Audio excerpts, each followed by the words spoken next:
There are moments in life when heaven goes quiet. You pray and hear nothing. You cry and feel no comfort. You ask God for direction, for answers, for something, anything, and the silence is deafening. It's in those moments that the enemy creeps in and whispers, God has forgotten you. But let me remind you today, silence does not mean absence. Just because heaven is quiet doesn't mean heaven is empty. God is still on the throne, still in control, still watching over every detail of your life. Job knew that silence. He lost everything, his children, his wealth, his health. And when he cried out to God, all he got in return was stillness. No thunder from heaven, no angelic visitation, just the ache of unanswered prayers. But what Job didn't know was that his pain was not punishment, it was permission. God had allowed it, not to destroy him, but to prove him. And even in the silence, God was watching. Heaven was still paying attention. That's the paradox of divine silence. When God is quiet, he's usually working the most. When you hear nothing, it means he's building something. You just can't see it yet. Silence is not God's rejection. It is often his way of refining. He is not ignoring you. He is preparing you. Sometimes God hides so you will search. Sometimes he waits so you will grow. If he answered every prayer the moment you prayed it, you'd never learn endurance. If he opened every door the moment you knocked, you'd never develop faith. There's something sacred about the silence. It's not a sign that God has walked away. It's a sign that he trusts you enough to wait. Think about a teacher during a test. The room is silent, but the teacher is still present. Just because the instructor isn't speaking doesn't mean they've left the classroom. They are watching to see what you've learned. Likewise, when God is silent, he is seeing if you'll still trust him, if you'll still pray, if you'll still worship, if you'll still believe. And here's the truth, God has not forgotten you. Isaiah 49 says, can a mother forget the baby at her breast? Even if she does, God says, I will not forget you. Your name is engraved on his hands. Your tears are in his bottle. Your cries are in his ears. So don't misinterpret the silence. Heaven hasn't turned its back on you. Heaven is just setting the stage. The delay is divine. The silence is sacred. And in the stillness, God is shaping the breakthrough that will change everything. Hold on. Keep praying. Keep believing. Because even when God is silent, he is still faithful. And your time is still coming. There is a pain that comes with being unseen, a weight that settles on the soul when it feels like no one notices, no one affirms, and heaven has pressed pause on your life. You look around and wonder why others are being elevated while you remain hidden. But I came to tell you, hidden does not mean forgotten. God hides what he values. And if he's kept you in a quiet place, it's not because you're being punished, it's because you are being prepared. Moses spent 40 years in the wilderness before stepping into destiny. He wasn't in Pharaoh's palace anymore. He wasn't in front of crowds. He was in the backside of the desert with sheep and silence. But that season of obscurity was not wasted. It was where he learned to listen. It was where he learned to lead. It was where the fire of calling would one day find him. God knew exactly where Moses was. And when the time came, he called him by name from the midst of a burning bush. David knew the pasture long before he ever saw the palace. He was anointed, but still sent back to tend sheep.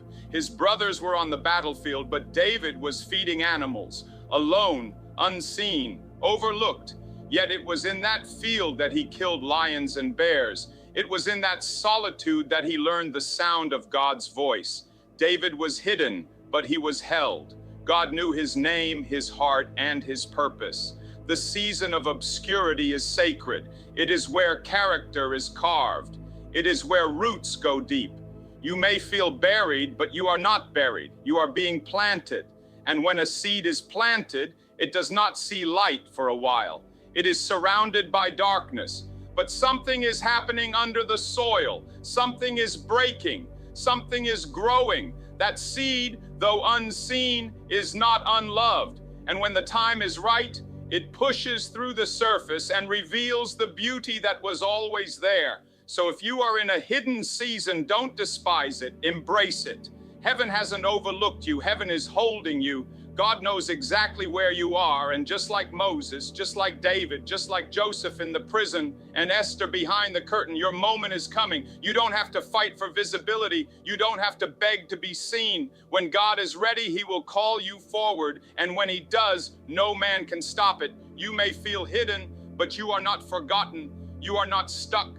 You are not abandoned. You are simply in the hands of the master gardener. And when He plants something, He always brings it to bloom. So stay faithful in the quiet. Stay steadfast in the unseen, because you are hidden for a reason. And when your time comes, the world will see what God saw all along. Delay can feel like denial when you've been praying and nothing seems to move. When you've been believing, fasting, crying, and still the breakthrough hasn't come. It's easy to look at the clock, at the calendar, at your age, your circumstances, and wonder if maybe God changed His mind. But hear me, just because it hasn't happened yet doesn't mean it won't. Delay is not denial. Waiting is not wasting. God's timing is not your timing, and His promises are not on your schedule. They're on His. Sarah waited so long for a child that when the promise came, she laughed, not out of joy, but disbelief. She had passed the age of possibility. Her womb was closed. Her hope had withered. And yet God still did what He said He would do, because when God speaks a word, time doesn't cancel it. Circumstance doesn't override it. Age doesn't disqualify it. His word endures beyond delay. Joseph had dreams at 17, but his fulfillment didn't come for over a decade. Betrayed by his brothers, sold into slavery, falsely accused, thrown into prison, all while carrying a promise. Imagine that tension, knowing God spoke something over your life, but watching your reality unravel in the opposite direction. But every delay in Joseph's life was strategic. Every setback was a setup. When the time came, God didn't just restore him, He elevated him from the prison to the palace in a single moment. Because when the fullness of time comes, God doesn't need help. He just needs your trust. The problem is we've been conditioned to think that fast means favored, that if it's taking long, something must be wrong. But kingdom time is different from earthly time. God sees the end from the beginning. He's not in a rush because He's never late. While you're measuring time in months and years, He's measuring your heart, your maturity, your readiness. What you think is a delay, God calls development. Don't let the waiting season make you bitter. Don't let it convince you that God has moved on without you. He hasn't. The promise still stands. Heaven hasn't forgotten what He spoke over you. And when God decides to move, it won't be gradual. It will be sudden. It will be undeniable. It will be so clear that you'll understand why it took so long. So stop checking the clock and start checking your posture. Stay faithful, stay obedient. Keep your oil full and your lamp burning, because when the bridegroom comes, He's not coming to negotiate. He's coming to fulfill. And your job is to be ready when the door opens. God is not a man that He should lie. If He said it, He will do it. It may be delayed, but it is not denied. And when it happens, it will be worth every second you waited. It's hard to watch others receive what you've been praying for. You celebrate them, but deep down, you wrestle with questions you don't say out loud. Why not me? When is it my turn? You see them walking into marriages, opportunities, promotions, healing, and you're still waiting, still believing, still hoping. And it starts to feel like God skipped over you, like He heard everyone's prayer but yours. But I came to remind you, God didn't forget you when He blessed them. He's not ignoring you. He's simply writing a different timeline for your life. Envy has a way of creeping in quietly. It disguises itself as comparison. You scroll through your feed and wonder why their breakthrough came before yours. You hear their testimony and silently question your own. But comparison is a thief. It will rob you of joy, blind you to your progress, and make you resent blessings that don't even belong to your lane. God is not limited. He didn't run out of favor. He didn't exhaust His miracles on them. What He did for them, He can do for you if you'll stay the course. Your story is not their story. Your lane is not their lane. Just because it's happening for them now doesn't mean it won't happen for you. The promise is still intact. Heaven is not in a hurry, and neither should you be. You don't need to compete for what is already yours. What God has for you cannot be stolen, delayed, or transferred. When it's your time, no one can take it. No man can block it. No enemy can cancel it. Think of the prodigal son's brother. The father throws a party for the one who left, and the one who stayed is bitter, not because he wasn't loved, but because he couldn't see it. He had access to everything the father owned, but comparison blinded him to his own inheritance. And that's what envy does. It makes you forget what you already have. So instead of watching someone else's garden bloom and wondering why yours hasn't, water your own. Tend to your assignment. Cultivate your faith. God sees you. He knows the dreams you've whispered. He knows the tears you've cried when no one was watching. And when your time comes, it won't be a copy of theirs. It will be tailor-made for you, custom fitted, heaven sent. So lift your head. Stop measuring your progress by someone else's highlight reel. You don't need their path. You need your obedience. You don't need their speed. You need God's timing. And the truth is, while you're waiting, God is working. He's aligning things behind the scenes, setting the stage, preparing you for what only you can carry. God's blessings are not scarce, they are abundant. And when he blesses your neighbor, it's not a threat to you, it's a reminder that the God who did it for them is in the neighborhood. Your time is not past, your time is not lost, your time is coming. Stay faithful, stay in your lane, and when the season shifts, you'll see why he made you wait. No one prays for the wilderness. It's dry, it's lonely, and it doesn't make sense. You can't see the end from the beginning, and every step feels like survival. But don't curse the wilderness, because while you may feel lost, God is doing something sacred in the silence. The wilderness is where warriors are made. It's not the palace that shapes you, it's the desert. It's not the crowd that matures you, it's the solitude. Before Israel ever saw the promised land, they wandered for 40 years, not because God was confused, but because they were being transformed. Egypt had come out of their hands, but it was still buried in their hearts. And God would not allow them to walk into Canaan with a slave mentality. He had to break the chains on the inside before he gave them freedom on the outside. The wilderness was the classroom, the test, the proving ground. Before Jesus ever preached a sermon or performed a miracle, he was led by the Spirit into the wilderness, not by the devil, not by circumstance, by the Spirit. Sometimes God will lead you into dry places to prepare you for deep purpose. Jesus fasted, he was hungry, he was tempted, but he came out of that wilderness in power, because the wilderness doesn't just take from you, it reveals what's already inside you. Maybe you're in that place right now. Nothing feels certain. The old doors have closed, but the new ones haven't opened yet. You're not where you were, but you're not yet where you're going. That's the tension of the wilderness. And it's easy to think you missed it, easy to think you've been forgotten. But the wilderness is not a punishment, it's preparation. The pain you're feeling is not a sign that God has left you. It's a sign that he's forming you.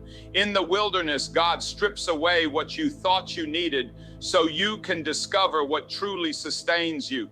He removes the noise so you can hear his voice more clearly. He reduces your options so you can learn to depend on him alone. It's not about comfort, it's about capacity. He's stretching you for what's coming. Don't waste the wilderness. Let it teach you, let it shape you, let it refine your faith and anchor your hope. Because when God brings you out, you won't be the same. You'll come out with fire in your bones, with clarity in your spirit, with a strength that can't be shaken. You'll walk into your promise not as a wanderer, but as a warrior, not unsure, but unshakable. The wilderness doesn't last forever, but it leaves something in you that will. And when your time comes, you'll look back and thank God for the desert that taught you how to fight. Because before God places you in the promise, he will forge you in the wilderness. And the process may be painful, but it's proof that destiny is near. There are tears you've cried that no one saw.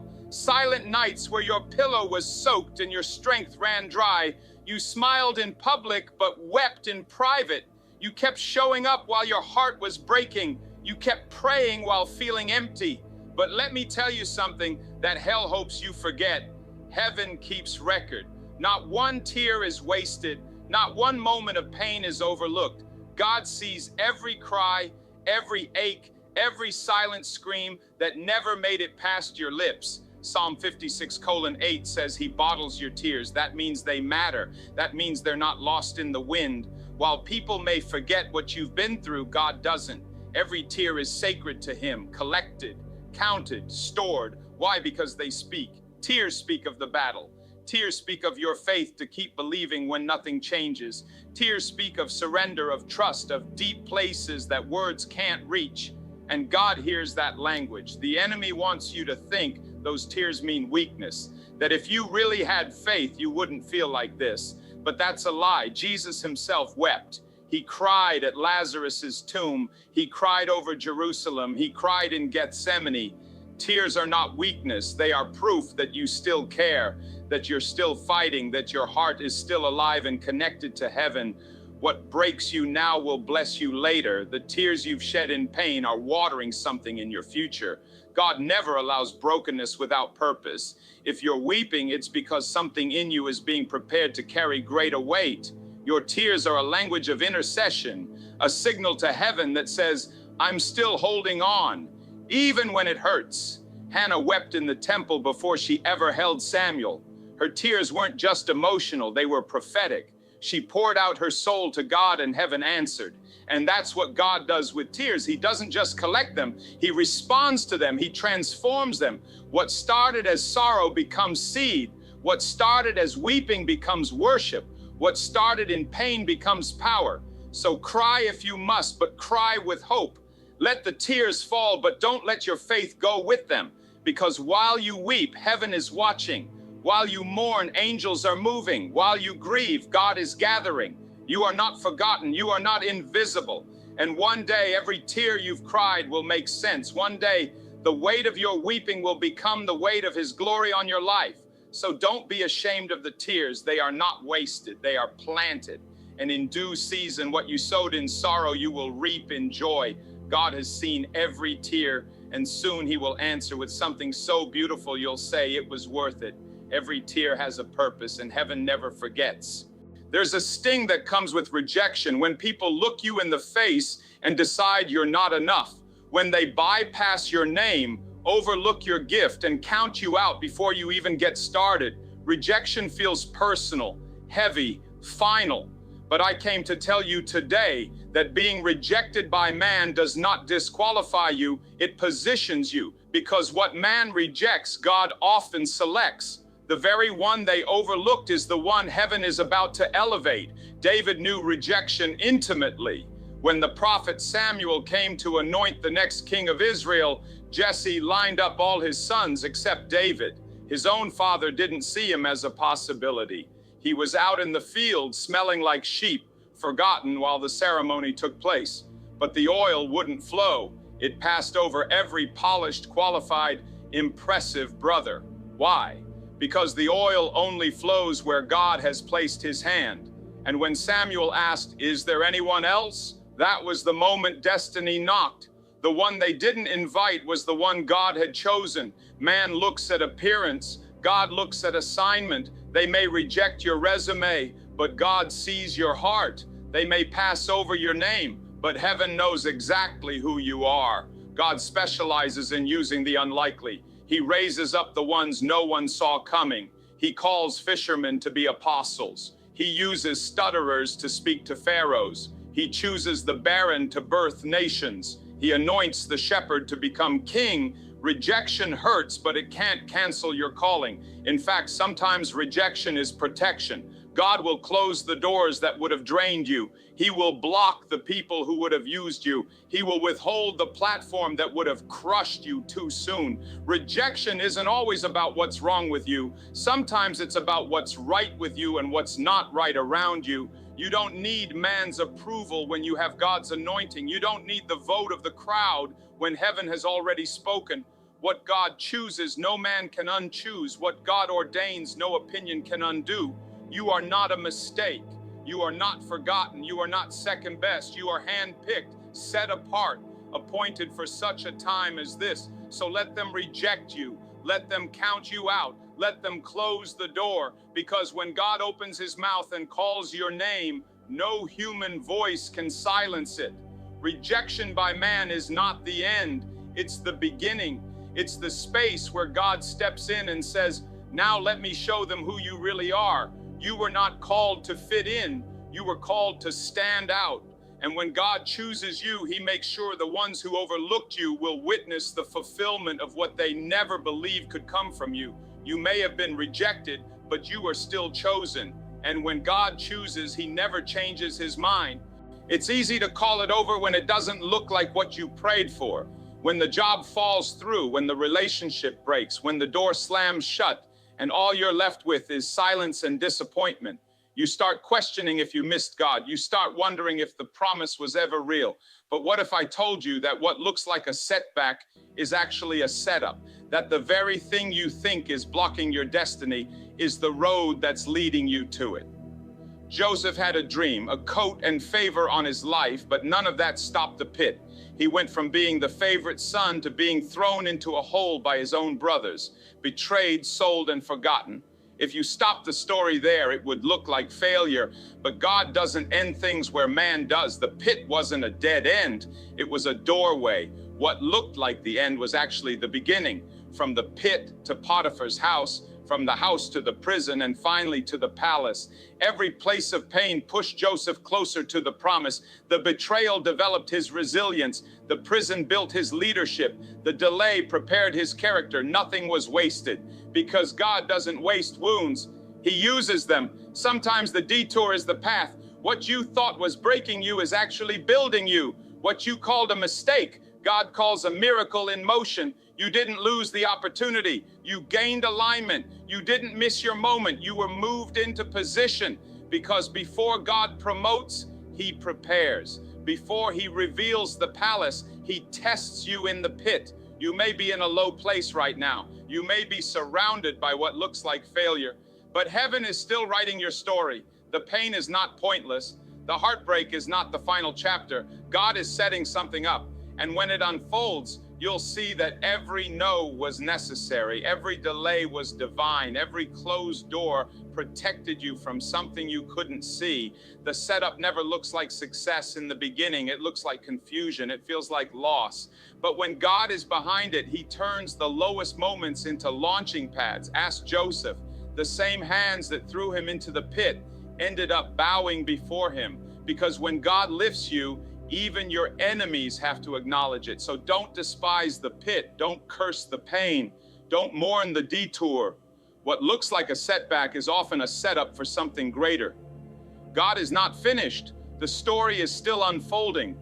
And when it all comes together, you'll look back and thank him, not just for the palace, but for the pit that got you there. There's a pain that doesn't always show on the surface. It's the ache of feeling forgotten, passed by, left behind. You sit in rooms where no one sees you. You serve faithfully while others get the recognition. You pray quietly while others testify loudly. And somewhere deep inside, the question rises, has God forgotten me? But let me remind you, God does not forget. He sees what others ignore. He hears what others overlook. He remembers those the world forgets. Hannah was one of those forgotten ones. She had no child, no voice in her culture, and to make matters worse, she was mocked for what she didn't have. Year after year, she went to the temple, weeping, praying, empty. No spotlight, no platform, just silent pain poured out before God. But heaven was listening. Her womb was closed, but her prayers were open, and in the perfect time, God remembered her. Not only did he give her a son, but that son became the prophet Samuel, a voice for a nation. God did not just remember Hannah, he redeemed her story. Even the thief on the cross knew what it felt like to be forgotten. He was condemned, nailed to wood, written off by society. There was no time to clean up his record, no moment to prove his worth, just a dying man beside a dying Savior. And with his last breath of faith, he whispered, "Remember me." That was all it took. Jesus didn't need a resume. He didn't ask for credentials. He said, "Today you will be with me in paradise," because God remembers even those who seem too far gone. He reaches for the lost, the overlooked, the broken, and calls them beloved. You may feel like nobody sees you, like you've been waiting too long, like your story has been paused while everyone else moves forward. But heaven is not blind. God is not absent. And you are not forgotten. What you think has been delayed, heaven has simply reserved. Sometimes God hides you not because he's punishing you, but because he's preserving you for something greater. He remembers every promise he made to you. He remembers every tear you cried, every seed you sowed, every silent prayer you whispered when no one else was around. And when God remembers, things shift. Barrenness breaks, chains fall, doors open, favor finds you. Not because you fought for attention, but because God never lost sight of you. So don't let the silence fool you. Don't let the waiting wear you down. You are not invisible to the one who matters most. And when God says it's time, he will remember you publicly the way you sought him privately. He has not forgotten you. And when he remembers, everything changes. There is a moment in every journey where quitting feels easier than continuing. When you've prayed until your voice is hoarse, believed until your heart is tired, and stood until your legs are shaking. You begin to wonder if it's even worth it, if the promise will ever come, if the breakthrough will ever arrive. But hear me today, you're closer than you think. The pressure you feel is not a sign to stop. It's a sign that something is about to break. Breakthrough often comes right after the breaking point. That moment when everything in you says, give up, heaven whispers, hold on. That's not coincidence. That's divine timing. The enemy always fights the hardest when you're right on the edge of something new. He doesn't attack empty ground. He attacks because there's something valuable on the other side of your persistence. And if you could see what God is about to release, you'd understand why hell is trying so hard to wear you down. The children of Israel marched around Jericho for 6 days with no results. Nothing changed, no shaking walls, no visible signs, just walking in circles with a word. That's how faith feels sometimes. You keep moving, trusting, obeying, even when you can't see the difference. But what they didn't know was that on the seventh day, on the seventh round, God would move suddenly. The walls didn't fall gradually, they fell all at once. And that's how breakthrough works. Nothing. Nothing, nothing. Then suddenly, sometimes we confuse silence for absence and delay for denial. But God is a finisher. What he starts, he completes. The enemy's goal is to make you give up 5 minutes before the miracle, to walk away when you're one step from the shift. But don't move. Don't back down. Don't turn around now. Because right when it feels the hardest, right when your strength is gone, grace steps in and carries you the rest of the way. Elijah prayed for rain after years of drought. He sent his servant to check the sky. Nothing. He prayed again, still nothing. 6 times he saw no change. But on the 7th time, there was a cloud the size of a man's hand. It didn't look like much, but it was enough. The shift had begun. And sometimes all God needs is one small sign to remind you that the rain is coming. So if you're tired, keep walking. If you're weary, keep worshiping. If you're discouraged, keep declaring, because you don't know how close you really are. One more prayer, one more push, one more step might be the one that unlocks everything. The darkest hour comes right before the dawn, and your dawn is closer than it feels. This is not the time to quit. It's the time to dig in. Heaven is closer than your fear. Your answer is nearer than your doubt. You are not behind. You are not forgotten. You are not late. You are right on the edge. So hold on. You're closer than you think. There are some promises you stopped praying for because the waiting got heavy. Dreams you once carried with joy that now feel like a distant memory. You didn't mean to let go of them. Life just wore you down. Time passed. Doors didn't open. People didn't support you. And somewhere along the way, your heart whispered, maybe it just wasn't meant to be. But I came to tell you today, the promise is still alive. What God spoke over your life is still standing. You may have given up on it, but God hasn't. His word never returns void. It doesn't expire. It doesn't lose power with time. When God speaks, heaven backs it. It may not come when you expect it. It may not look how you imagined it. But if God said it, he will bring it to pass. The delays didn't cancel it. The detours didn't erase it. The years didn't disqualify it. The promise is not dead. It's just waiting on the right season. Abraham waited 25 years to see his promise. And somewhere in the middle of those years, even he started to question. He laughed. Sarah laughed. The waiting made them wonder if they had misunderstood. But God didn't change his mind. Even when their faith wavered, his word remained. And when the appointed time came, Isaac was born, not because they were perfect, but because God is faithful.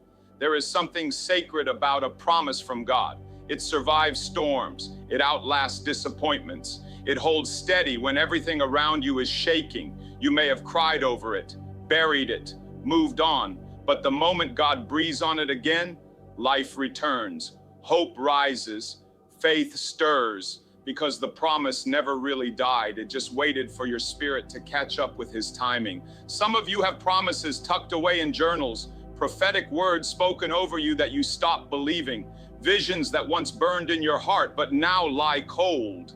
But God is stirring them again. He's saying, remember what I told you. Remember what I showed you. I have not forgotten. I have not abandoned it. And I have not changed my mind. Your job is not to figure out how. It's to believe again, to pick up the dream, to dust off the word, to stand in faith even when nothing has changed, because faith doesn't wait for proof. It stands on promise, and the same God who spoke it is the God who will fulfill it. So don't mourn the promise as if it's gone. It's not gone. It's growing. And when the fullness of time comes, it will be undeniable, not by your strength, not by your effort, but by his spirit. The promise is still alive. And if you listen closely, you'll hear it whispering again, I'm not finished yet. Hold on. Believe again, because what God started, he will finish. It's easy to be faithful when the spotlight is on you, when people applaud your efforts, when doors open, when blessings flow. But true faithfulness is tested in the shadows, in the quiet places where no one sees but God, where you serve without recognition, give without applause, pray without praise, and keep showing up when it feels like nothing is changing. That is where favor is born, because favor doesn't chase the loud. Favor finds the faithful. David didn't receive favor in the palace. He was found in the field. He was tending sheep, doing the job no one wanted, singing songs to God when no one was listening. He didn't post about it. He didn't need a crowd. He just stayed faithful where he was planted. And in the middle of that unseen obedience, heaven took notice. God said, I've found a man after my own heart. While others were showcasing their strength, David was nurturing his heart. And when the time was right, favor found him and the anointing oil flowed. Faithfulness in obscurity is not wasted. It's an investment. Every moment you show up when you feel forgotten, every prayer you pray when you're tired, every act of kindness no one acknowledges, every sacrifice you make in silence is building something in the spirit. God is watching, and when he sees that you can be trusted with the unseen, he begins to prepare you for the revealed. Joseph was faithful in the pit, faithful in Potiphar's house, faithful in prison. He didn't wait for the palace to become excellent. He brought excellence to every assignment, no matter how low. And because of that, favor kept finding him. Even in chains, the favor of God marked him. Why?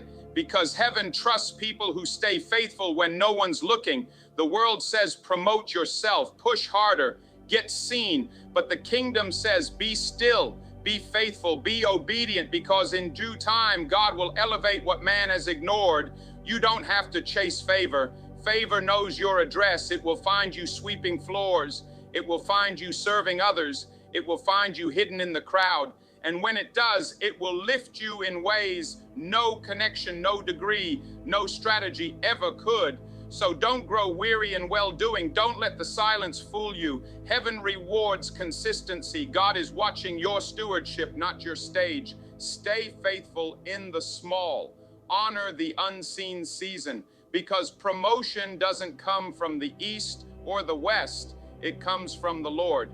And when God is ready, he will take the faithful and make them fruitful, not because you forced it, but because you were found in faithfulness. Favor finds those who stay steady when everything else wavers. Keep going. God has seen you, and favor is on its way. There comes a moment when the door swings open, suddenly, unexpectedly, without warning. The opportunity you've been praying for shows up. The favor you fasted for finds you. The call you've been waiting on finally comes. But here's the truth that most people miss. When the door opens, there won't be time to get ready. God doesn't give a countdown. He doesn't wait for your confidence to catch up. When it's time, it's time. And the question is not, will the door open? The question is, will you be ready when it does? This is why preparation matters. The season you're in right now might feel slow, hidden, repetitive, but it is holy. You are not stuck. You are being shaped. God is developing something in you that won't survive on platforms built too soon.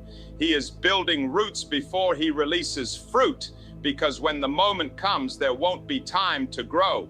You will only have time to step. Look at Esther. She spent a year in preparation for one night with the king. She didn't know when she'd be called, but she made sure that when the time came, she was ready. And because of that preparation, she didn't just win favor, she saved a nation. What would have happened if she waited to prepare until the door opened? She would have missed the moment. And there are too many people praying for doors while ignoring their season of preparation. God is not just interested in blessing you, he's interested in sustaining you. He's not just opening a door, he's preparing you to walk through it with character, with wisdom, with strength. David didn't become king the day he was anointed. He still had to fight giants. He still had to serve Saul. He still had to wait. And in the waiting, God was working, sharpening his leadership, shaping his heart, teaching him how to carry what was coming. Don't despise the preparation season. Don't rush it. Don't wish it away. Use it. Study when no one is watching. Worship when you don't feel like it. Pray like you've already been promoted. Serve like you're already sent, because when the door opens, it will happen fast. And God will expect you to be ready. He won't ask if you need more time. He'll say, step in. You don't prepare on the battlefield. You prepare in the quiet. And when heaven declares it's time, you won't have to chase anything. You'll walk into what you were already made ready for. So don't wait for the opportunity to become disciplined. Don't wait for the platform to develop integrity. Build now, grow now, seek now. Because when the door opens, the ones who are ready will rise. This is your season to prepare. Make it count. Heaven is watching, and your moment is closer than you think. There are seasons that feel like chaos, times when nothing lines up, nothing adds up, and no answer seems to satisfy the questions in your heart. You look around and wonder why God allowed this, why the door closed, why the relationship ended, why the opportunity slipped through your fingers. You pray and feel like heaven is silent. You try to make sense of it, but it just feels like confusion layered with disappointment. But I came to tell you this season will make sense later. Right now, it might look like pieces scattered across the floor, but God sees the full picture. He is not confused. He is not scrambling. He is not trying to figure it out like you are. He is the author and the finisher. That means he knows how the story ends even when you're stuck in the middle. The very thing that feels like a mistake now may turn out to be the miracle you never expected. Joseph didn't understand his season in the pit. He didn't see the purpose behind the betrayal, the prison, the years of being overlooked. But when his brothers came and bowed before him, when the famine hit and he was the answer, suddenly the pain made sense. He looked at the same faces that threw him away and said, what you meant for evil, God meant for good. What tried to destroy me actually positioned me. Some clarity only comes through time. Some answers don't arrive until you've walked through the fire and come out refined. It's after the storm that you see how God protected you. It's after the delay that you realize he was aligning you. It's after the heartbreak that you find he was preparing you for something greater. The pain didn't feel holy at the time, but it shaped you, it matured you, it planted seeds in you that only grow through the rain. You don't have to understand everything now to trust God completely. His ways are higher than your ways. His thoughts are deeper than your thoughts. He sees the end from the beginning and knows how to work all things together for your good, even the things you never wanted, even the things that broke your heart. So hold on through the confusion. Keep walking even when the path feels blurry. One day you'll look back and say, now I see it. Now I understand. What was crushing me was also covering me. What felt like the end was actually the beginning. God never left. He was writing a story I couldn't read yet. You may not understand why now, but you will. And when you do, you'll thank God not just for the breakthrough, but for the breaking that brought you there. Because the season that confuses you now will reveal its purpose later. And when it does, you'll see that God never wasted a moment. He was faithful the whole time. You've waited, you've cried, you've stayed faithful when it would have been easier to walk away. You've watched others get what you prayed for, and still you chose to believe. You carried promises that haven't yet come to pass, and dreams that felt too heavy for one heart to hold. But hear me today, your time is coming, and when it comes, it will be glorious. God has not forgotten you. He has not overlooked you. The waiting has not been in vain. The preparation, the tears, the late nights of prayer when no one saw you, all of it has been building towards something far greater than you can comprehend. Heaven does not waste time. God is not slow. He is intentional. Every delay has been divine. Every detour has been designed. And when the fullness of time comes, He will do it suddenly. Isaiah 60:22 says, when the time is right, I, the Lord, will make it happen. Not you, not your connections, not your effort. God will do it. And when He does, it won't be small, it won't be quiet, it won't be average, it will be glorious. He's not just restoring the years the locusts have eaten, He's redeeming them with interest. He's not just giving back what you lost. He's about to exceed what you thought was even possible. The enemy has tried to convince you that you missed your moment, that you're too late, that too much time has passed, but your time is not defined by clocks or calendars. Your time is tied to God's purpose. And when your name reaches heaven's appointed hour, nothing and no one can stop what He's about to release in your life. You won't have to force the door open. You won't have to beg to be seen. You won't have to manipulate your way forward. When your time comes, the door will swing wide and favor will announce you. Destiny will make room for you. What you've been building in secret will suddenly be revealed in the open. And people will wonder, where did you come from? But you'll know you didn't just show up. You've been in the making all along. So keep standing, keep serving, keep praying, keep believing, because heaven is not done with you. The story isn't over, and the ending God is writing will make the pain worth it. You're not behind, you're not forgotten, you're right on schedule for a move of God that will leave no doubt in your heart. When your time comes, it won't be average, it won't be barely enough, it will be glorious, because the wait has been long, but the glory will be greater. And when it happens, you'll know it was the hand of God, not just in the promise, but in the process that led you there.